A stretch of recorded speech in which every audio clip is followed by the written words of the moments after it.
Morning. My name is Alfredo Bardají, and I am very honored to be the chairman of this roundtable on controversy, clinical trials, evidence-based medicine and industry. I am not sure if this is a real controversy or will be complementary point of view, but in any case, it's a roundtable on clinical trials, and it is my privilege to introduce Dr. Pocock and Dr. Marcus Flather.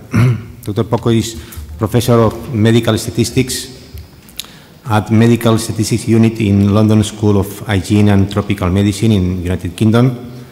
And Dr. Flather is Professor of Medicine, and he is Director of Research at Norwich Medical School in the University of East Anglia, United Kingdom.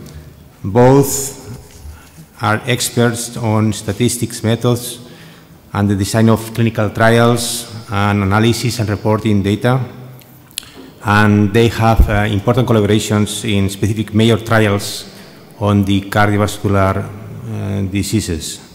So I think we will have a very interesting point of view of these experts on methodology. Due to restrictions of time, we will have both conferences and then some minutes for discussion and questions. And Dr. Marcus Flather will start, and he's talking about how do we ensure clinical trials are run efficiently. Marcus? Thank you, Alfredo, and thank you to the organizing committee for the kind invitation to this wonderful city, and also to meet up with many friends and colleagues. I think this is one of the most important meetings on coronary artery disease and has a real international impact. So I think we are very, very pleased to be here to contribute. I'm not sure at the end of the talk we're going to run every trial more efficiently. So it's an introduction to some concepts around how we can all make a difference to improve the care of our patients through our interaction with clinical trials. Cardiovascular community is incredibly important globally in terms of bringing new treatments and innovation. We've seen that from many talks today. And in terms of medical research, new investment, cardiovascular is contributing probably the majority of financial and funding for the evaluation of new treatments.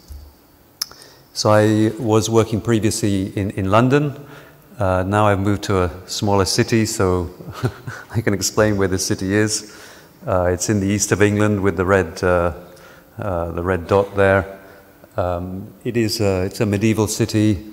It has a very nice cathedral from 1100, and we also have a fine art center donated by a very rich family, the Sainsbury family. So anybody who wishes to come to Norwich, you are all welcome. So why should we be interested in making trials more efficient? Our main goal is to treat the patient, make sure the patient is managed properly. But I think we need to step back a little bit also and recognize that as clinicians, physicians, we have this important responsibility to engage in the improvement of care. And one important way to do that is to engage in clinical research, clinical trials, and also translate those results into our practice. So, we do need new treatments, and I don't know whether Harlan is here, but he would be telling me, we need to apply what we know, and of course that's absolutely true. In general, the reliable evidence of efficacy and safety, we feel most comfortable if we see it in a randomized trial. Of course, it's not the only way to provide evidence, but trials have an inherent inefficiency because we can only answer one question in each trial. So we cannot do hundreds and hundreds of trials. We have to be somewhat selective. But even the ones we're doing, we know there are many aspects that we could improve. And so we need to look in more detail. Now, if we take a sort of classical cycle for producing, in this case, a new drug, but it could be any new treatment. We have a phase where we are thinking about things, we're looking at the patient, we're looking at some possibilities, and from all of that and experimental studies, we generate a therapeutic question, and then from the therapeutic question, we can go on to hypothesis. So there's the hypothesis, and we can go on to do the hypothesis testing. Unfortunately, this is taking a very long time, and for companies particularly, but even ourselves, if we think we have a new, interesting non-drug treatment, it's still taking a long time. And for many companies, they produce good evidence, but actually adopting that evidence into practice is also very, very difficult. This slide looks rather complicated, so I apologize, but I think it's important to understand the different aspects of actually conducting a multi-center trial at the moment. So we can start with a therapeutic question. We develop a protocol which tells us how we're going to address that question. Feeding into it, clearly there has to be significant amounts of investment, whether it's a commercial study, even non-commercial studies. You need substantial amounts of funding to actually drive that study forward. And then we set up a project management group. That project management group has the responsibility to set up this very complex structure consisting of a whole range of approvals, identifying sites, getting them to agree to take part. That takes a lot of time. We need the committees and the drug or device that we're testing, or if we're not testing a drug or device, perhaps we can take that out, but the same principles are there. Then we go on to a patient enrollment and follow-up phase, and during that time there's a lot of checking, quality control, and obviously receiving and managing the data. And then finally, if we can enroll the correct number of patients, we can then begin to close the study, analyze the data, and provide a report in the form of scientific presentation and publications. But also for companies, there's a very extensive regulatory report, and they have to also show that there's value for money. So whatever they're producing, actually people, there's an argument for them to buy the new treatment, whoever is paying. So general issues. Setting up studies requires a lot of approvals. I'm not going to tell you how many, but it's hundreds. And we've got the big ones, the ethical and the regulatory, but every center participating has to approve these studies. There are some clinical trial design issues that we'll talk about. For example, many trials are collecting lots and lots of data. Most of that is never used, so there's a question of why we should do that. And then there's this whole aspect of site visits where the data are checked in a rather inefficient manner, very expensive. And actually at the moment, there's no real indication that's improving the quality of studies.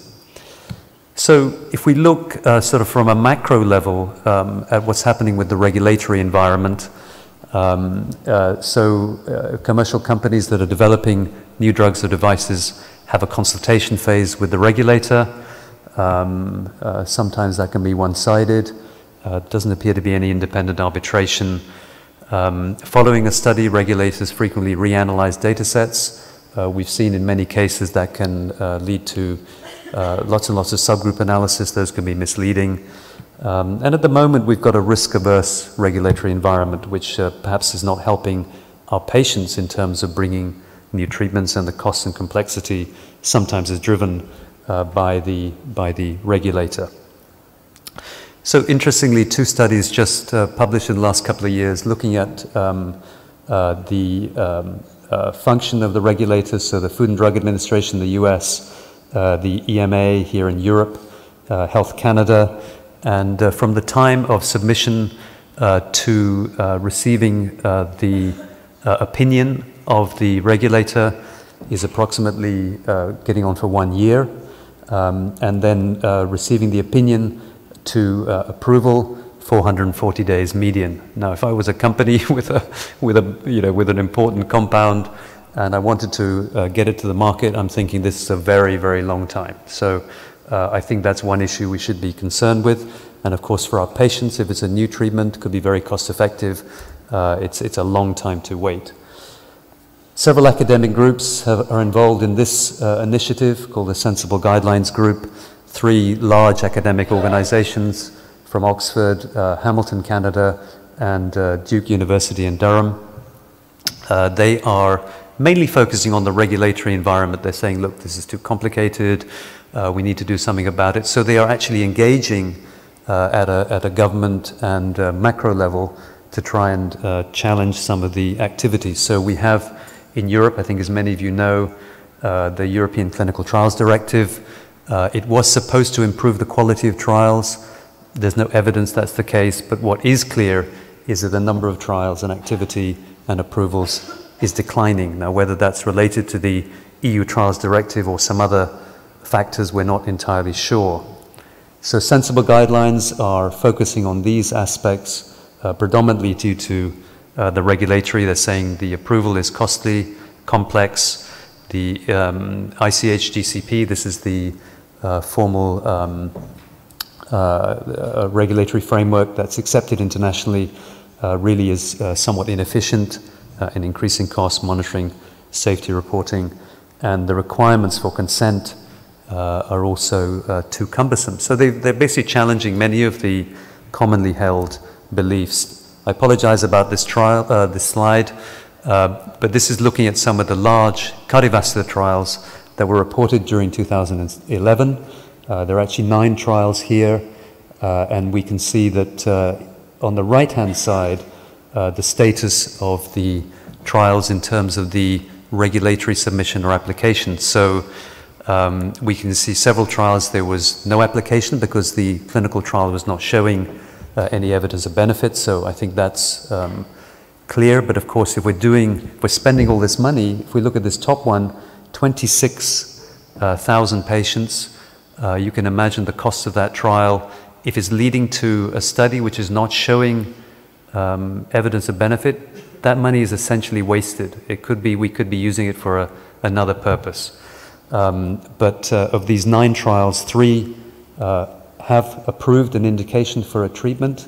I think 3, the application was made but not approved, and the others, no application. The other macro topic that I know is far away from the clinical end is about patent. When patent lives were awarded, they were provided for 20 years, and that was considered quite a long time. I think this is going back 15 or 20 years, the patent life was agreed.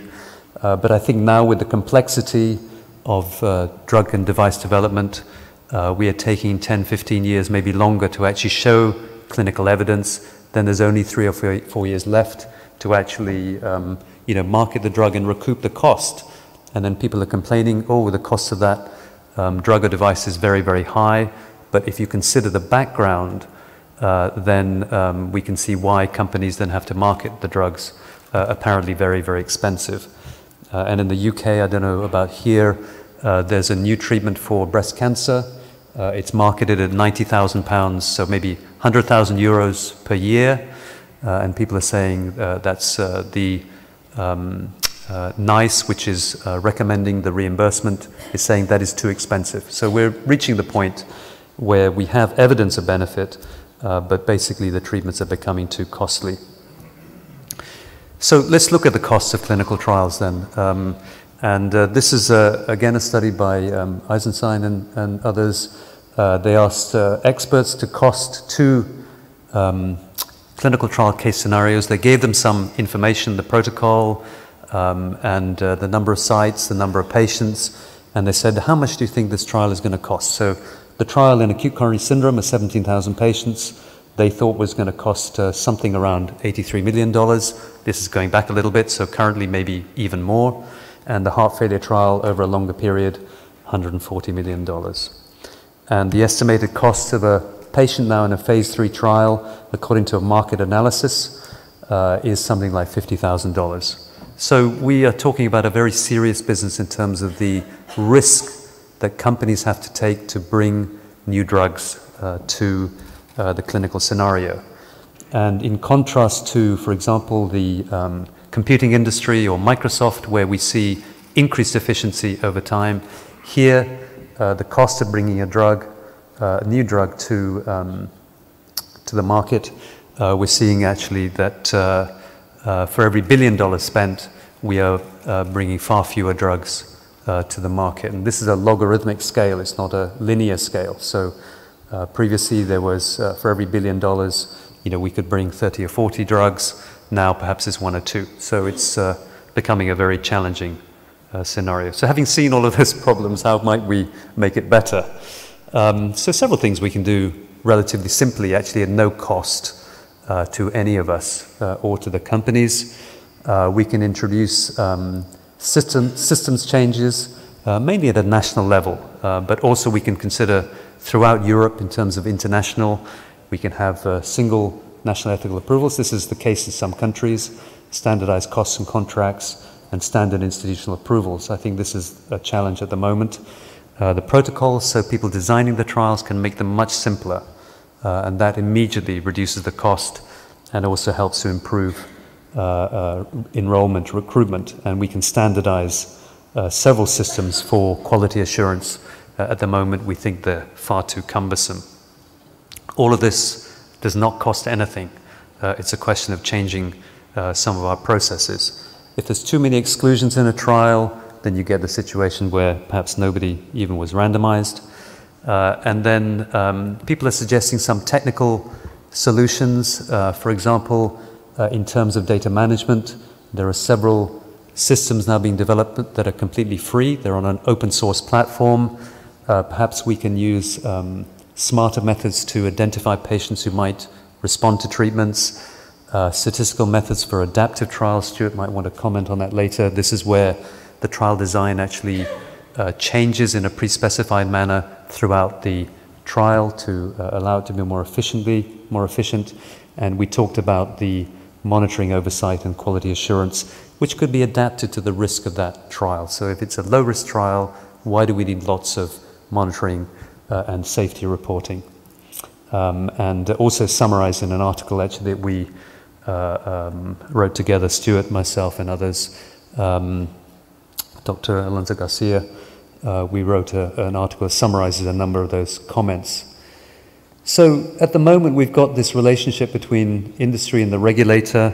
I'm not sure whether that's a very healthy relationship, certainly not in isolation, and therefore we need to bring in all of these other groups. In particular, we need input from patients, we need input from the clinical community, government agencies and healthcare funders. I think they cannot be separated from this whole process. They have to take and share the risk and obviously share the benefit. I think that's a very big step to take, but I think it needs to be encouraged, and we need to make sure that clinical care and research are integrated so there's not some false separation. So to conclude from that overview, we're seeing the cost, complexity, risk of failure of trials is increasing. That's not to me to say that it's still not very, very dynamic. If any of you went to the American College, there's so many new and interesting studies. It's still a very dynamic field, but this is a problem. We have some simple measures to simplify trials. We need to push very hard to try and make sure they are implemented. So we talked about trial design. We talked about the quality assurance element. We can make that simpler. I think working at national, international level, we do need to challenge some of the regulatory strategies, and we need to make sure that we have our patients at the top of our list. And if there's too much regulation, that also does not benefit the patient. Should we look at patent lifetimes? Perhaps it's more difficult for us to think about this, but I think that is something also we need to consider, because if the patent lifetime is too short, it leads to very rushed trials. And we have examples of some very big trials being started. Actually, we didn't understand the mechanism of the treatment, and the smaller studies were so small that we didn't understand about the dose either. So I think that is an issue. And finally, I think there is a greater role for academic groups and government organizations to support and facilitate new drug development. So I'd like to thank you for your attention. Thank you. Thank you very much, Marcus. And then Dr. Poco will talk about clinical trials should change, how I would do it.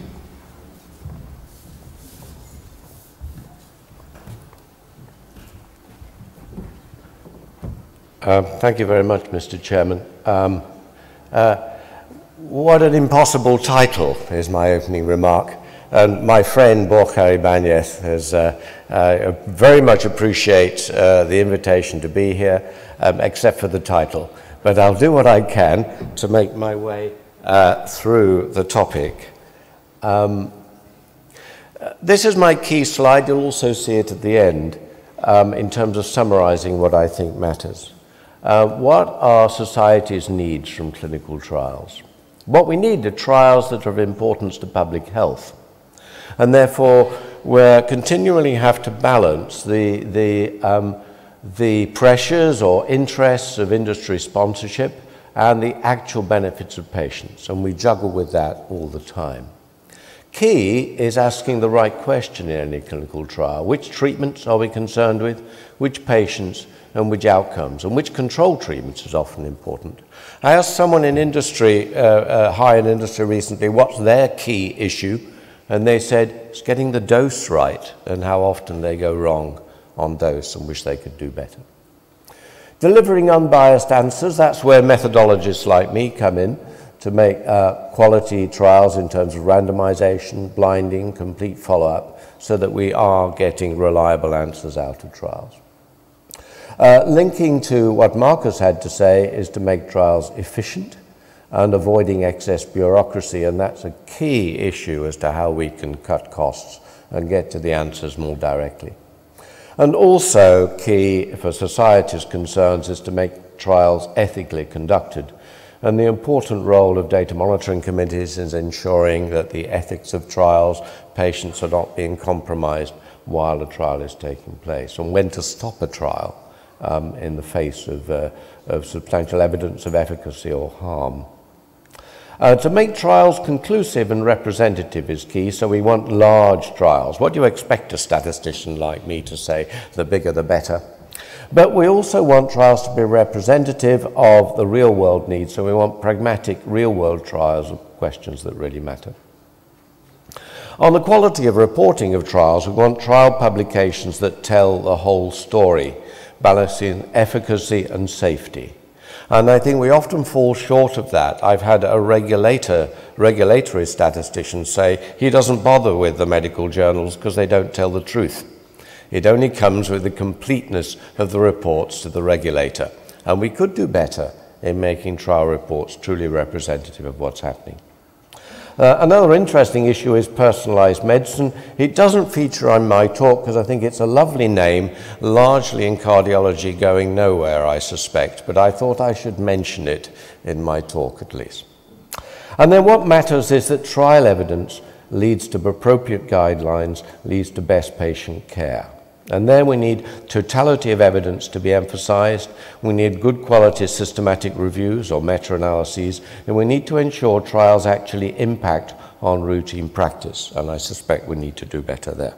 So that's my general perspective. What I'm now going to do is take you through a series of examples, some controversial, and hope we learn from them as to what is needed. So my talk from now on is about examples. This is a tough one, renal denervation for resistant hypertension, and the Simplicity HTN-3 trial recently presented at the ACC. This was the first trial in which renal denervation was compared with a sham procedure, i.e. pretending to do it but not actually doing it. The primary outcome was 6-month change in systolic blood pressure, and there was no evidence of a treatment effect, and this contradicted previous uncontrolled and unblinded trials. And this was really a major surprise.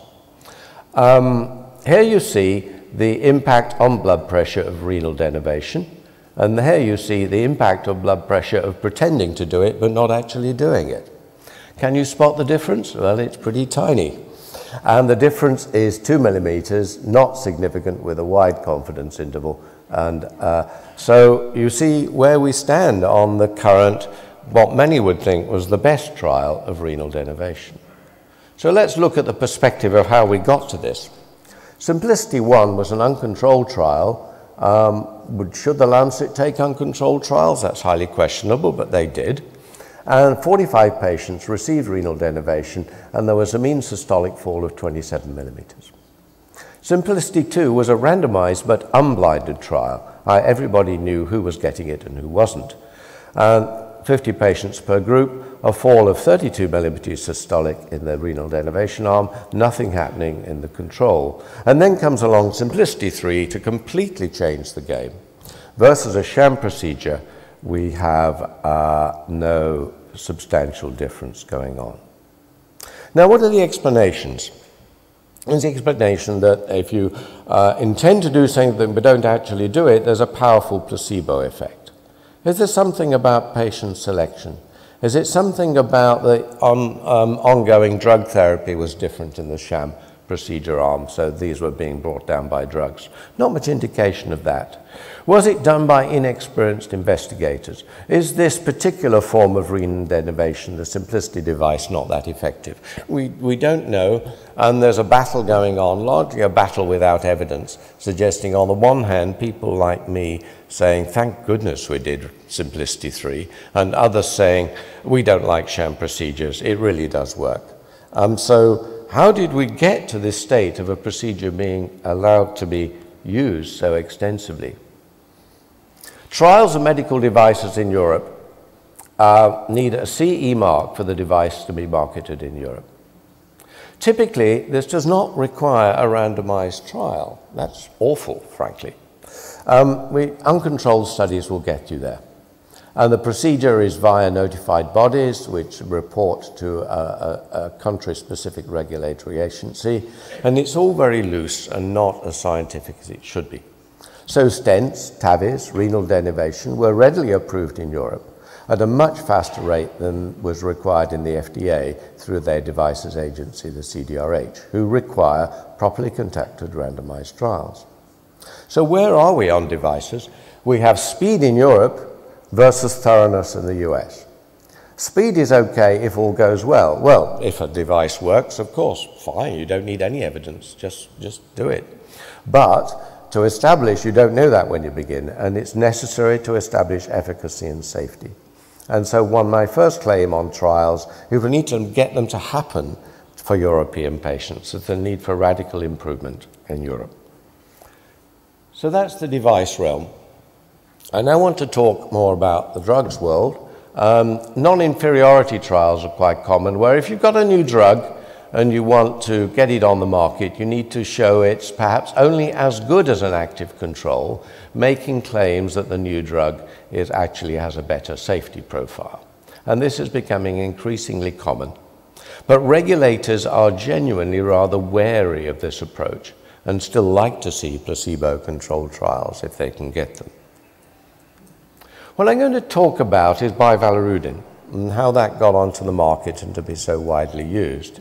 More in the US, it must be said, than in Europe. This was an example, the Acuity trial, a large trial in acute coronary syndrome patients, where the standard for comparison was heparin plus a 2B3A inhibitor. And their main interest in the trial was to compare that with bivalirudin alone, A versus C.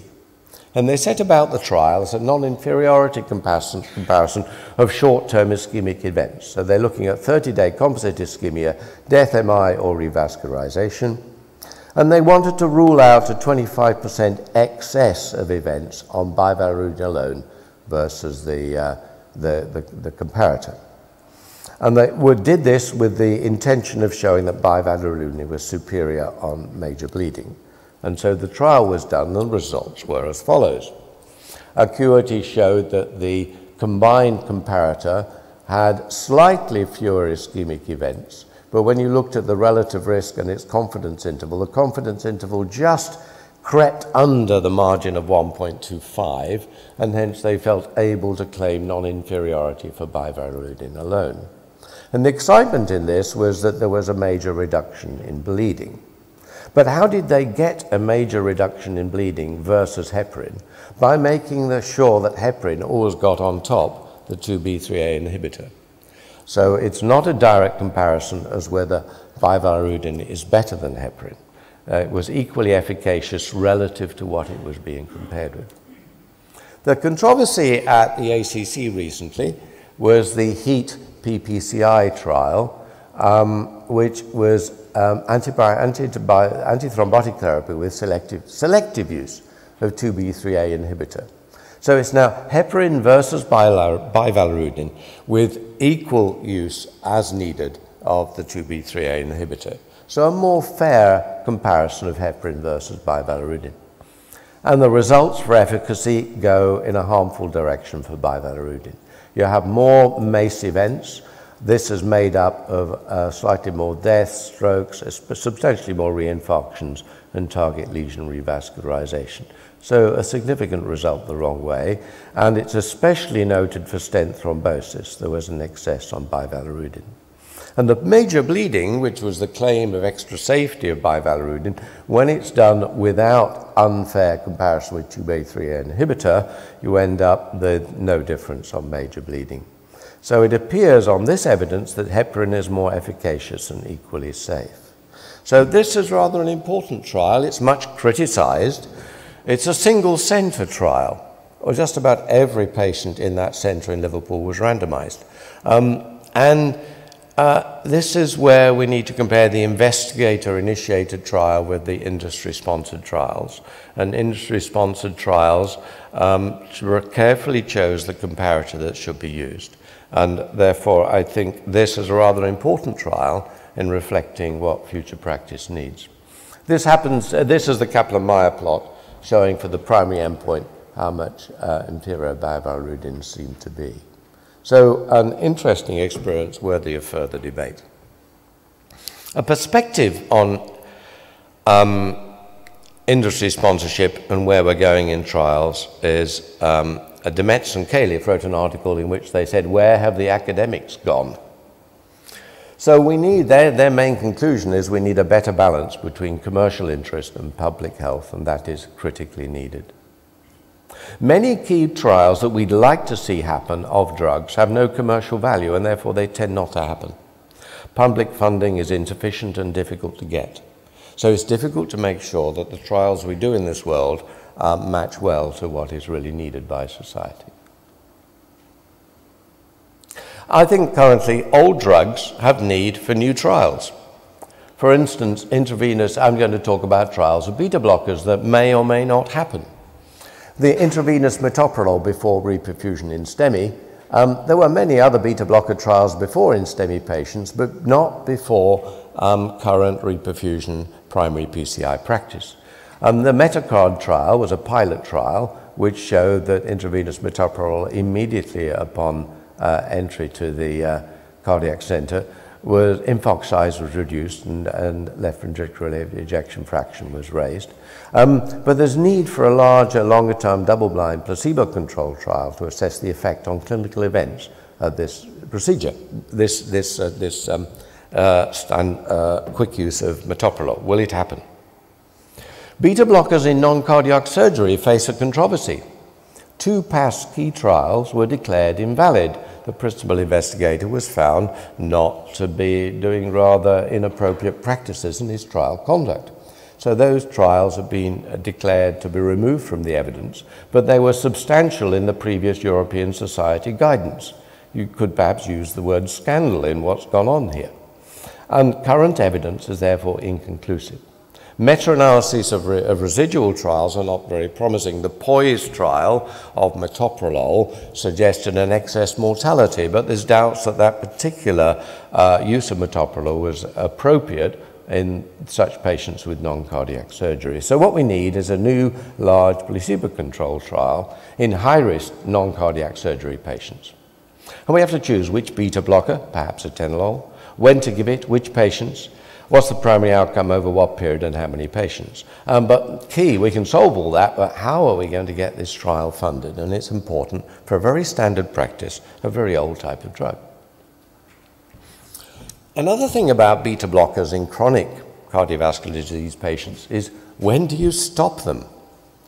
Let's look in general. Patients with stable coronary disease take several drugs. They take aspirin, beta blocker, statin, ACE inhibitor, maybe antihypertensive, maybe anti-diabetic drugs, maybe others. And what does industry do? Well, industry-sponsored trials are geared to adding another drug in a placebo-controlled trial. So industry just adds drugs. When can we get a drug actually withdrawn? Nobody seems, in general, to test withdrawal of treatments. Either because a drug might become ineffective or actually harmful, because we're talking about giving these drugs for long, long periods of time.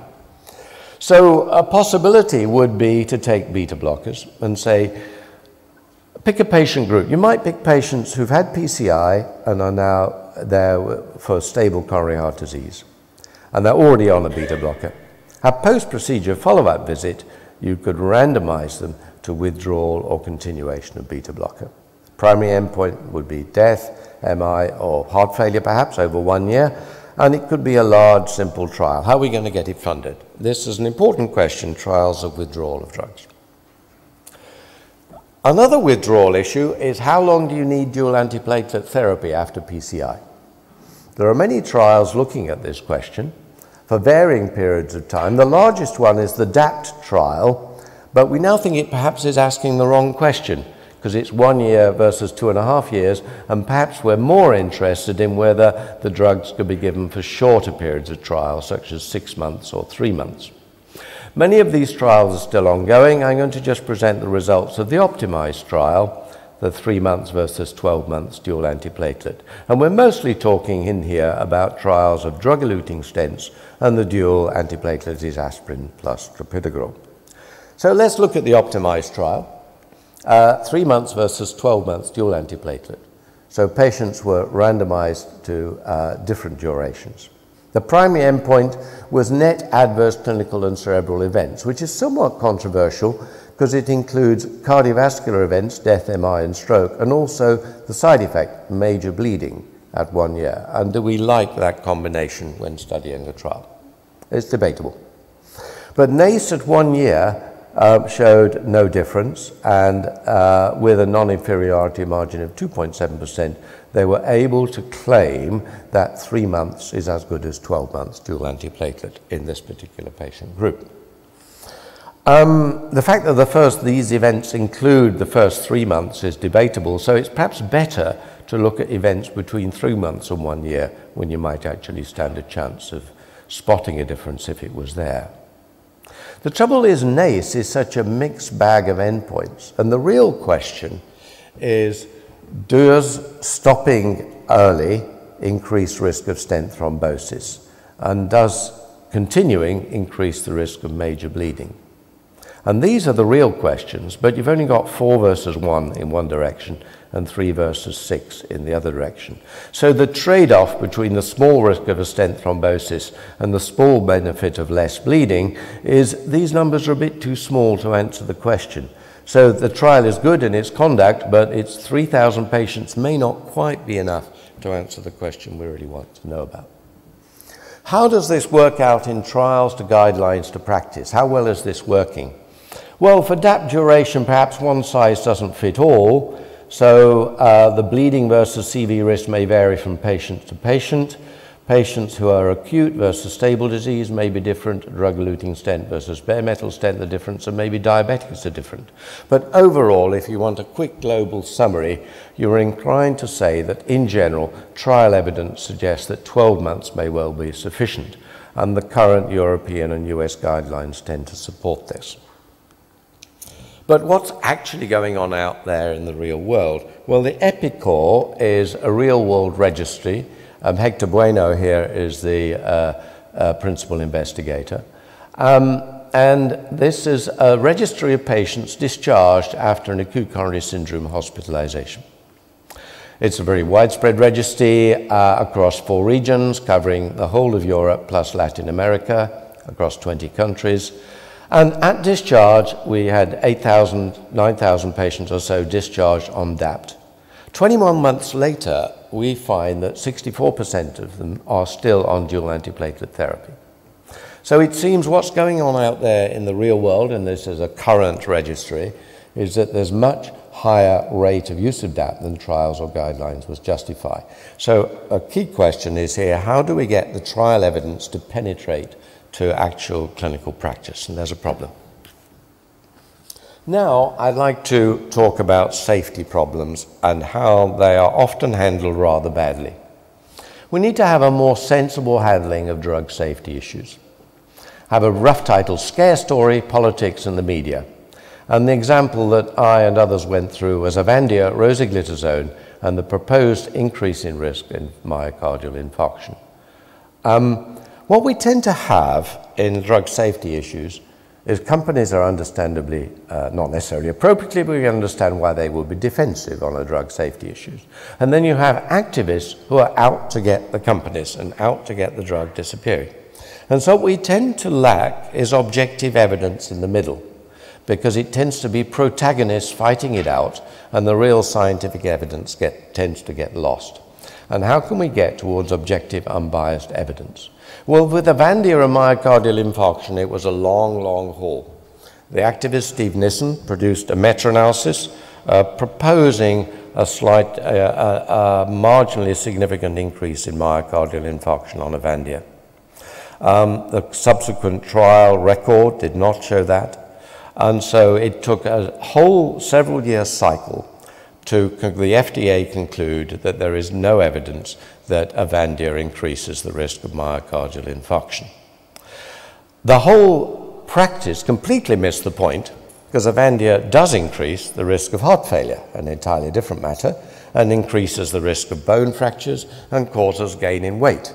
So it's not a good drug, but entirely for different reasons from what the campaign was about. And the campaign involved politicians and others in trying to muddy the waters on rosiglitazone while leaving the comparator pioglitazone clean, when in fact they both have the same problems. So how can we avoid overreactions? What's the real evidence? And how can we get the appropriate consequences so that wise decisions, I could say, are made quicker by regulatory authorities? So the FDA did get there in the end on the subject of Avandia. As a result, though, we now have an enormous proliferation of cardiovascular safety trials in anti-diabetic drugs. So we have very large non-inferiority cardiovascular safety trials of any new anti-diabetic drug, anti-glycemic drug, versus placebo. The primary endpoint tends to be CV death, myocardial infarction, and stroke. Note, missing out on heart failure, which is the only real problem with Avandia. To get approval, you now need trial evidence to show that you have ruled out an 80% excess risk. To stay on the market in a post-approval large safety trial, you need to demonstrate that you've ruled out a 30% excess risk. Cardiovascular benefit for these anti-glycemic agents would be wonderful, but nobody's ever shown it. So we're doing cardiovascular safety trials versus placebo. Sounds slightly crazy when you say it. Placebo-controlled non-inferiority trial. Am I as good as placebo? How depressing. But there we go. Here's the first of these trials has now come out, the SAVO-TIMI 53 trial. Saxagliptin versus placebo, 16,000 patients, very well conducted, median 2.1 years follow-up, an enormous effort costing millions. Primary endpoint, CV death, MI and stroke, no difference. Hazard ratio of 1. Under the 1.3 hazard ratio required from the non-inferiority comparison. Phew, you might have thought they'd said, but no way. There's a sting in the tail, because up pops heart failure. Heart failure shows an excess on saxagliptin versus placebo. And nobody's quite sure what to make of this. It is formally statistically significant, but it was one of multiple secondary endpoints. So do you believe it as a reality or not? And so the debate goes on. The next trial of a comparator drug, alogliptin, was the examined trial of alogliptin versus placebo. They showed similarly no difference on the primary endpoint. This is for heart failure, They similarly showed no difference for the primary endpoint, but on heart failure, they showed slightly more heart failure on placebo, but it wasn't statistically significant. So the sponsors of alogliptin say, our drug's okay, your drug is not. And there's a little battle going on. The battle is inappropriate because actually, if you look at the confidence intervals for the two hazard ratios, there's considerable overlap. So you cannot say that actually saxagliptin is worse than elagliptin on the subject of heart failure. So we're in a little bit of a mess. We have a secondary endpoint with a signal, a weak signal, but it doesn't show consistently in 2 trials. Let's hope that the TCOS trial of sitagliptin will sort this mess out shortly. Maybe the whole thing would have been better if the mess had never been started and we'd found more useful trials to be doing in diabetics, but never mind. Another controversy is how do we compare different drugs in the same class? So I'm now going to talk about the anticoagulant drugs, dabigatran, rivaroxaban, and apixaban in atrial fibrillation, and the results of the RELY, ROCKET, and Aristotle trials. D stands for dabigatran, R for rivaroxaban, and A for apixaban. And you can see these are all compared with W, which is warfarin. For the primary endpoint of stroke and systemic embolism, mostly stroke, we see it looks like dabigatran high dose is doing very well, with apixaban not far behind. On the topic of the safety issue, major bleeding, it looks like apixaban is doing best, with dabigatran lower dose coming not far behind, and the higher dose acting rather similar to warfarin. But we're having to make indirect comparisons here, because we have to be aware of indirect comparisons of different trials of different drugs. The trials may have different patient selection, different outcome definitions. Blinding is an issue because the RELY trial of dabigatran was not actually double-blind. The eye-and-air control of the warfarin comparator may be different in the different trials, and the choice of dose. Most trials have run with 1 dose. So what we would love to have, but it'll probably never happen, is trials directly comparing the new anticoagulants. And the industry sponsorship means that's unlikely to be done. The same goes for prasugrel versus ticagrelor. There's a lack of trials comparing those two. We have to operate via comparisons with clopidogrel. And again, industry sponsorship is not helping us to get the trials of the new agents that we'd really like to see. Another example is the drug ivabradine for lowering heart rate in heart failure patients, who are shown to be very effective in the SHIFT trial. What we'd love is a trial of ivabradine versus beta blocker, but it's not in industry sponsorship to get that to happen.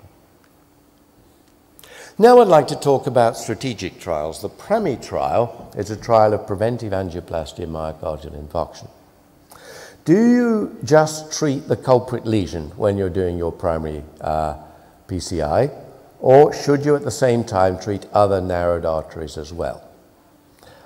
This trial actually stopped early for efficacy because they showed that for those who got the other narrowed arteries treated as well, so the more proactive arm, showed considerably fewer refractory anginas, non-fatal MIs, and cardiac death. So the primary endpoint combining all 3 was highly, highly significant.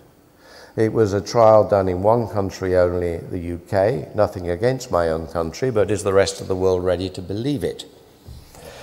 So what do we do? Here, this looks impressive on a graph, doesn't it? The primary endpoint. Look what a big difference we're seeing between preventive PCI and just treating the culprit lesion. I mean, it really does look impressive. So do we believe it? The issues to consider, it's a huge treatment difference. So whenever I see a huge treatment difference in a small trial, I say it's too good to be true. The trial stopped early. So if you stop a trial early, you tend to exaggerate efficacy, you tend to stop on a random high. It's a small trial with rather few events. It was not blinded, so is the potential for bias. So much of the world, though it looks like a trial credible in its own right, is it more hypothesis generating rather than ready to change treatment practice? And another larger trial is needed. And that larger trial, I think, is called the COMPLETE trial. But what it's doing is, rather than doing the preventive angioplasty in the same PCI procedure, it's staged procedures shortly after. And that COMPLETE trial on several thousand patients will really be very important in sorting this out. But my message here is such strategy trials are important and challenging and really need to be done. Just a brief comment on the FREEDOM trial and PCI versus CABG. I'll be very quick. The FREEDOM trial is a challenge. It's 1,900 patients with diabetes and multivessel disease. Primary endpoint is death, MI, or stroke. But they're emphasizing 5-year outcomes, even though 64% of patients have yet to reach 5 years follow-up in what is published. So what we get is the key outcomes, death, MI, stroke, and the composite. Overall, not much difference at 2 years, but a more major difference at 5 years and beyond in favor of CABG. And that is led by a major difference in myocardial infarction, but don't forget the reverse difference of stroke and excess of strokes in the CABG group. So the advantage of CABG emerges after 2 years.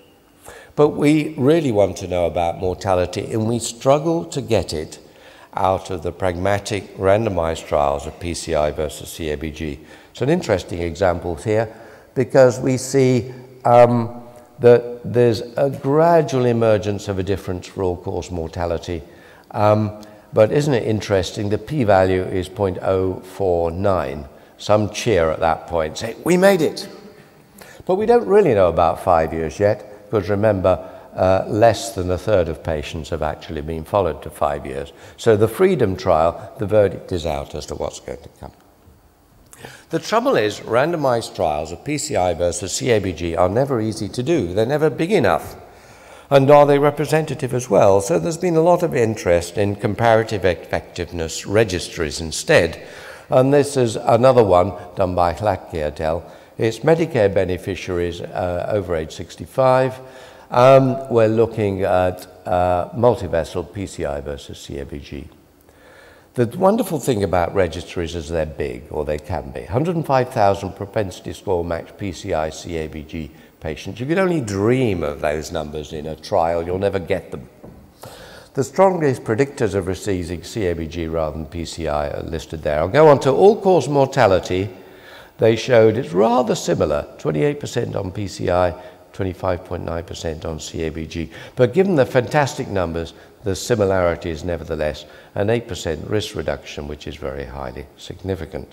And this is the smooth curves you get from registries. You can see, remember, bypass surgery has an excess mortality early on, but then you see the gradual divergence coming along later. This also allows you to look at subgroups in a registry, so you can separate off the diabetics, and you can see what we seem to see emerging from the trials, that you see a larger difference, a greater reduction in mortality on bypass surgery versus PCI at 5 years, hazard ratio of 0.88. Whereas on non-diabetics, it looks like the difference is rather tiny, but then nevertheless still significant. But trouble is, these registries go on, but can we trust them?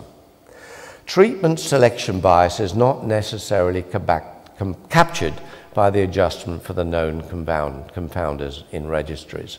So we have a conflict. The trials can never be quite big enough, and they're not necessarily representative. The registries struggle from potential biases in treatment selection as to who gets bypass surgery and who gets PCI. The battle will go on, and we're never quite sure when we can trust a registry and when we cannot. An innovation. The registry-based randomized trial, is this a way forward? The TASTE trial of thrombus aspiration in STEMI patients was using the Swedish National Registry. It randomized very rapidly 7,000 consecutive patients through that registry to get thrombus aspiration or just PCI only.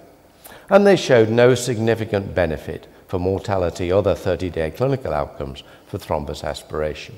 So the advantage of this registry-based randomized trial is you get rapid representative recruitment across broad entry criteria. So it was large, simple, economic trial with excellent follow-up. The trouble is, there's one magic problem. You have to be in Sweden to do it. And I'm not sure we're going to be able to do this in the rest of Europe for some time, but it's a dream. Maybe my whole talk has been about dreams. Where are we going? Are we getting it right? This was my second slide. Are we really doing the trials of importance to public health not enough? Are we asking the right questions sometimes, but not often enough? Are we delivering unbiased answers? We're trying to do it right, but there are always problems of follow-up.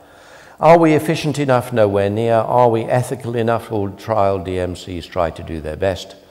Are trials conclusive? Well, they're never bigger enough. And are they representative? We often fall short of representativeness. Trial publications that tell the whole story. Well, we have guidelines for reporting trials, but could do better. Are we doing well enough with trial evidence through to guidelines, through to best patient care? No, we're probably not doing well enough. So I end on a rather pessimistic note, but what would you expect from a British statistician? So I'll stop there. Thanks very much.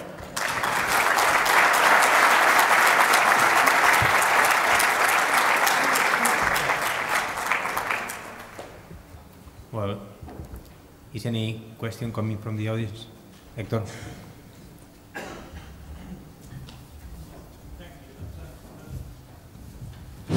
Thank you. That was an excellent session.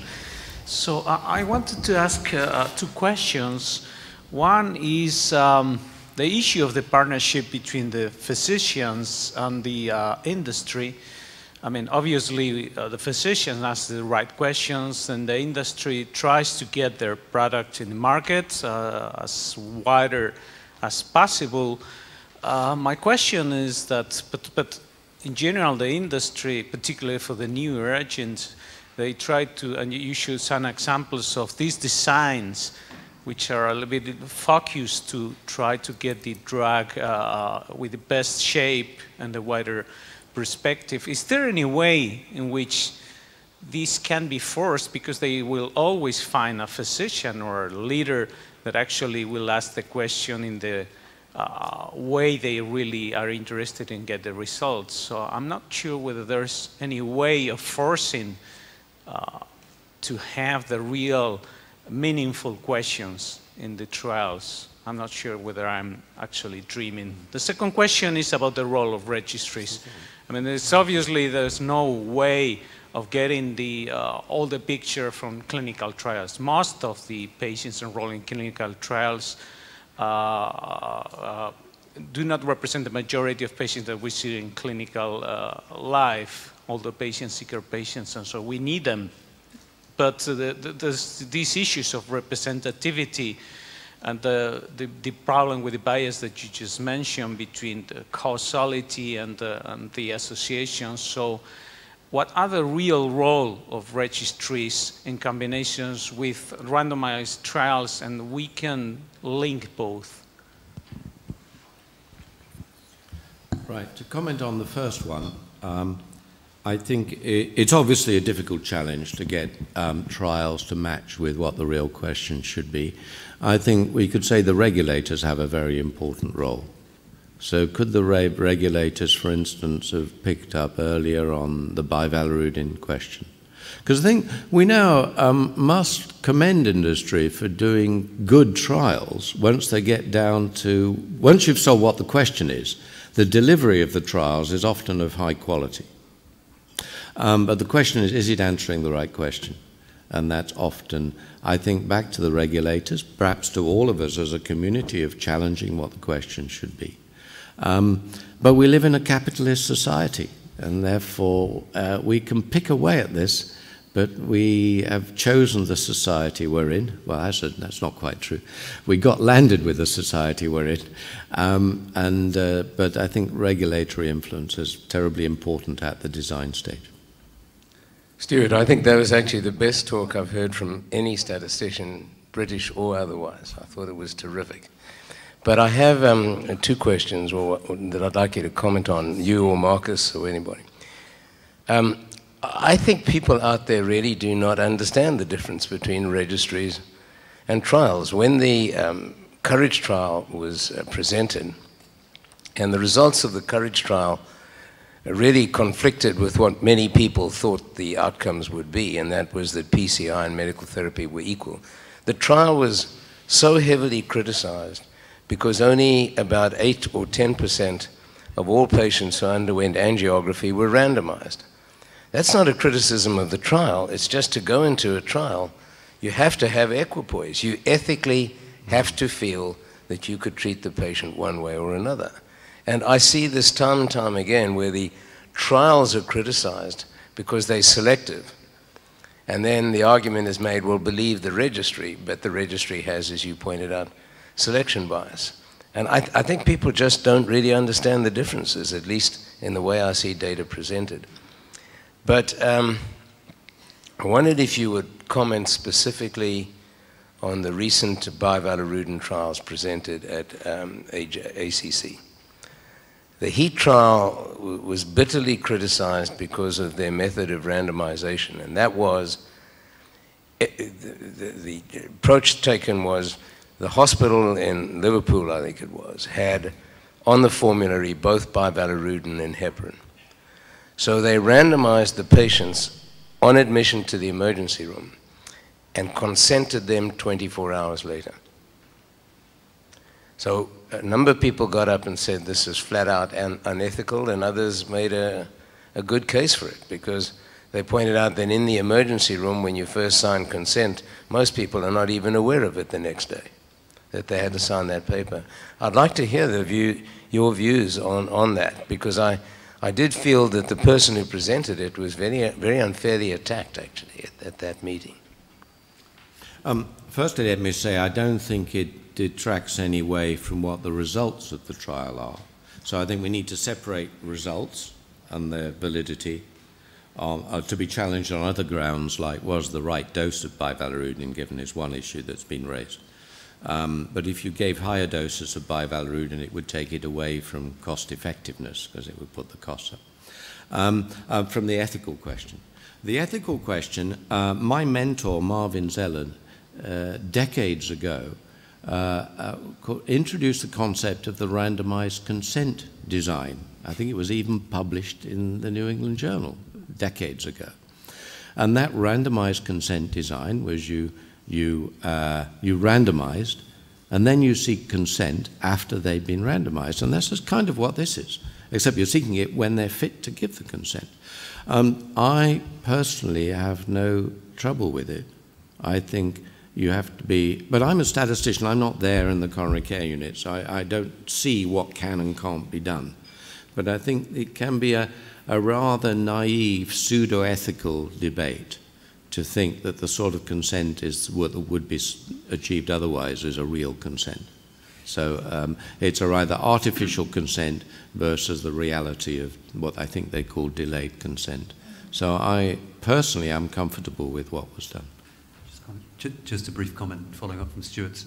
I can see where people are getting hung up with the consent, because you know, when a patient comes in, even if they're very apparently very sick, it's helpful and important to let them know what's happening. However, this was discussed at length in Liverpool, also with patient groups, and you know, went to a national ethics committee. So, you know, ethics is also not one size fits all. I mean, I think it has to fit the situation, the trial, and I think if the consensus from society in which the trial is conducted is ethical, then that appears to be valid. Personally, I think it was ethical and have no problem. And there was an interesting interview with my colleague at the Mayo Clinic, David Holmes. He had, it was in heart.org, he had a massive GI bleed on a flight from Europe. Was met by his wife at Rochester, taken to the ER, and resuscitated, and everything turned out fine. And then he found out on day 3 that he had signed a number of consent forms for procedures, and he withdrew from the trial. So I think that the criticism, I was quite taken aback by the vehemence of it. I also had no serious ethical problem. I would like to ask about the randomized trials that are never published. You know that it has been a public campaign on that, on the internet, urging the European Union to make the results public by a mandatory way. So what do you think about that? Do you think that this is the right way to do things, so the public has to push on the European Union for that? I mean, I can just provide a brief answer. I think when we do any research study, but in particular a randomized trial, takes a lot of resources, often different funding sources. I think we have an obligation to put the results in the public domain. Normally that's done through publication, but if the results don't seem interesting, you know, it actually can be very difficult to publish the results. So my personal view is that they're registered on the international trials registers, and then when the main results come, they should be lodged on the public register, ideally after publication, because that's where the impact occurs. But if you cannot get it published or there's a long delay, you know, there's a strong rationale, I would say, to put the primary results on the public register. Welcome. So I'd just like to echo Bernard's comments. In fact, I thought these were just two fabulous talks, and I wish we could spend more time discussing this. And I think certainly your comments about the bivalirudin trials, this is something that I've been concerned at, you know, for a long, long time. And I don't know if Carlos is in the audience here, but I remember, you know, talking about bivalirudin a number of years ago in Madrid, and, you know, after that I was shunned by industry. And it was all about, you know, the choice of the upper confidence interval. When you talked about the Acuity trial, if you looked at other contemporary, at that time, ACS trials, that confidence interval seemed to be so much higher. So that, you know, they really sort of, you could almost interpret this that they rigged the trial to make sure that it was going to be safe. But I guess I was disappointed in Stuart there that you sort of said what I was thinking already. This is a very pessimistic view, and so I have two questions, one for you, Stuart, one for you, Marcus. And the first is there any room for optimism? Why is it that it seems as though we believe everything we read? I mean, or that's presented. And I think that we're as much to blame as you know, the trials and, you know, the results. It's very disappointing. We see so many negative trial results, and then you get a brilliant statistician comes up and just totally reinterprets the whole thing for us. And yet it seems as though we're almost suckers for this, that we'll just believe everything and then incorporate it into our practice. And Marcus, you brought up the point about, you know, for example, the bioabsorbable stents. You know, we're not ready to use those in the United States yet. We just don't have enough data. And then the second question is for you, Marcus, in terms of the informed consent, and it was brought up, you know, about, you know, in emergency situations, and the example was given of the TASTE trial. And Stuart, you said that, okay, it could only happen in Sweden, but it seems as though that's such a good way to do a trial. We've got these large registries, you know, the NCDR, CATH, you know, PCI registry, for example. Why can't we take advantage of those registries and randomize patients in the way that they were in the TASTE trial? So I'd be interested in your comments from both of you. Firstly, on optimism. It's funny, isn't it? I completely unplanned my ending there. It just seemed a good idea to get out on pessimism. In fact, there is always the opposite side, which is we have much to celebrate in clinical trials. The fact that we do big trials to solve important issues. And so, and many of them, when you do a good trial and it comes to a good answer, you say, oh, yeah, we did it. Like take the Paramount trial of the drug in heart failure, LCZ 660, whatever it's called, which stopped early for massive superiority on reductions in cardiovascular death.